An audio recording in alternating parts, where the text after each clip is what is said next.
Everyone আসসালামু আলাইকুম। আজকে আপনাদেরকে দেখাবো ইন্টারেস্টিং একটা জিনিস, তাই বলছি পুরো ভিডিওটা না টেনে পুরোপুরি দেখুন, তাহলে দেখতে পাবেন সেই কাঙ্ক্ষিত ঘটনাটা কি।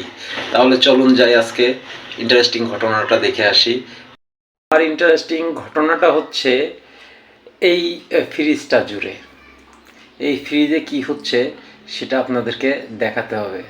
তাছাড়া বাংলার মানুষ বুঝবে যে ফ্রিজে শুধু মাছ মাংসই রাখে আর কাঁচা সবজি রাখে, তরতাজা থাকবে, কিন্তু না, এর মাঝেও অনেক কিছু এইখানে থাকে, সেটা আজকে আপনাদেরকে আমি দেখাবো। তাহলে চলুন দেখি ফ্রিজে কি আছে।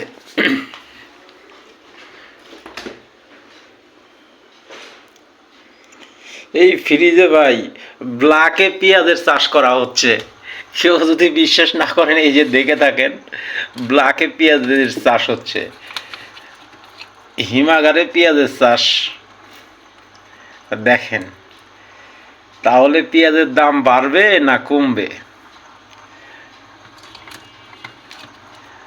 এটা জমিতে আবাদ করলে মানুষ দেখতো যে আসলে এটা পেঁয়াজ চাষ হচ্ছে। এই পেঁয়াজ বিক্রি করছে না, এই হয়তোবা ঘরে তুলে রাখছে, কিন্তু এই বেটায় পেঁয়াজ চাষ করতেছে ব্ল্যাকে।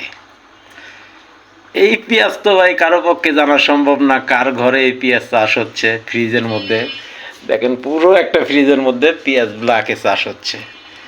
এই কামটা কার হতে পারে? এটা অবশ্য এক প্রকার ভালো, বাইরের থেকে কিনা লাগবে না, পেঁয়াজগুলা নিজেই চাষ করে এখান থেকে খেতে পারবে।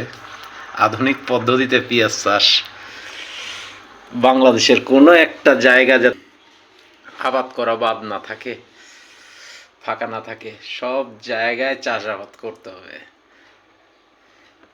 তাই তার বিকল্প নাই। মেহেদী ফ্রিজে পেঁয়াজের চাষ অলরেডি শুরু হয়ে গেছে। সবাই দোয়া করবেন যাতে এখান থেকে ভালো উৎপাদন হয়। ওকে এভরিওয়ান, আসসালামু আলাইকুম।